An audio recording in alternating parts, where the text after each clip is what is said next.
Hello, everyone. Welcome to the Newsbrowse News broadcast. According to CBS News, a Toronto police officer was fatally shot on Thursday morning during a tactical operation linked to a previous shooting at the U.S. Consulate. Officers from the Emergency Task Force were executing multiple search warrants at a high-rise building in North York, Toronto, when gunfire was exchanged. Constable Mark Pinizzotto, a 43-year-old veteran with 18 years of service, was shot and later pronounced dead at a hospital. One suspect, 19-year-old Nicholas Bennett, was wounded, hospitalized in police custody, and faces first-degree murder charges. However, a second suspect, 19-year-old Zara Jabi, who is considered armed and dangerous, fled the scene and is currently the subject of an intense police manhunt.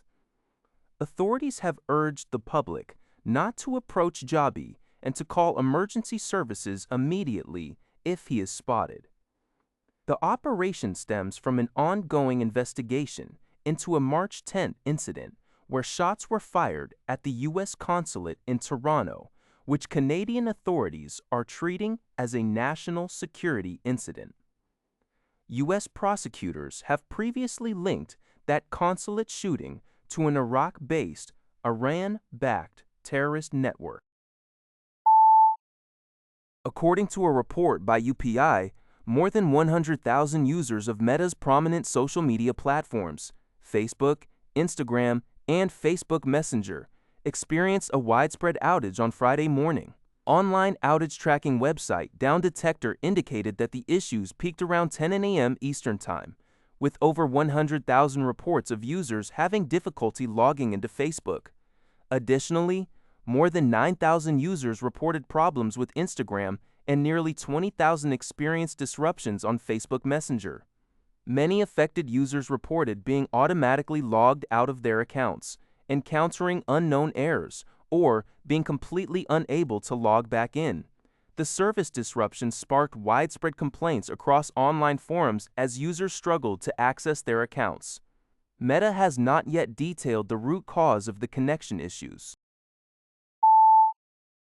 According to Al Jazeera, approximately 1,500 students took to the streets of Jakarta to protest against the economic policies of President Prabowo Subianto's government. Operating under mounting fiscal pressures and a global supply chain crisis, Southeast Asia's largest economy has seen its currency, the rupiah, plunge to a historic low of 18,000 to the US dollar, leading the government to implement a 32% hike in fuel prices. The demonstrators, wearing yellow university jackets, gathered at the Hotel Indonesia traffic circle after Friday prayers to voice their demands. They called for an immediate reduction in fuel and food prices and urged the government to cancel what they described as wasteful welfare initiatives. Specifically, they targeted Prabowo's flagship $15 billion a year free meals program, which has recently been plagued by a corruption investigation. Protesters also demanded a halt to the expanding role of the military in civilian governance. Scuffles broke out as students tried to breach police lines, leading to a deployment of about 6,000 police and military personnel. Organizing groups have accused the government of being in denial about the severe economic strain facing citizens. According to CBS News, marine scientists have achieved a historic milestone by capturing the first-ever video footage of a live goblin shark in its natural deep-sea habitat.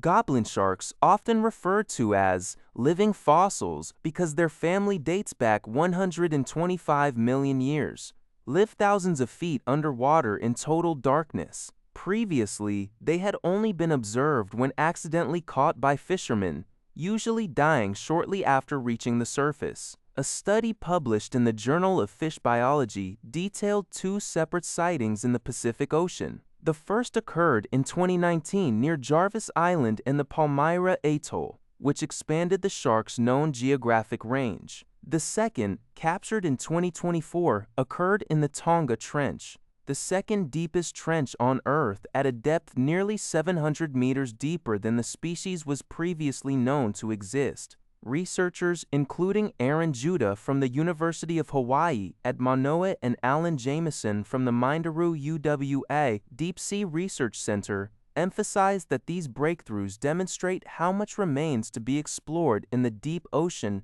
and will help protect this elusive, iconic species. That's all for this video. Thank you for watching. See you in the next video.